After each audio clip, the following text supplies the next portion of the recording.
Hi, Dr. Dolly. I'm a early career hospitalist in the South. My question regards asset allocation in a non-governmental 457 at a large academic institution. I currently have a 80-20 stock bond allocation. I keep essentially the same asset allocation across my 403B and 457 accounts in essentially the same assets. I find these are usually easy accounts to rebalance. My 457 is a pre-tax, does not allow rollovers, and I must take out the money within a 10-year distribution period.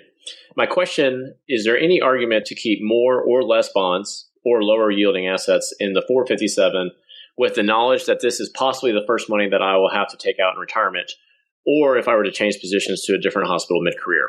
I realize that I may have very different tax situations depending on the scenario, but I'm interested in your thoughts. Thank you for all you do. Okay. He was going to spend his 457 first. That's probably a good idea. I generally recommend that in retirement. But then the question comes in, should I mess with the asset allocation of that account because of it? I.e., maybe have fewer bonds so you're not taking as much risk because you're going to use that money sooner. And the way I look at this is I think you ought to look at all of your retirement accounts as one big account. Your 457, your 403B, your taxable account, your backdoor Roth IRA, your spouse's 401k, your spouse's backdoor Roth IRA, maybe your HSA. Look at it as all one big account. Because here's the deal. If you want to take money from the 457 first, that's fine, whether it's invested in stocks or bonds or real estate or whatever. If it happens to be up at the time where you withdraw from that money, that's great. You'll end up, however, as you spend that money, as you withdraw that money and spend it, you'll buy whatever it was invested in your other accounts in order to rebalance the account.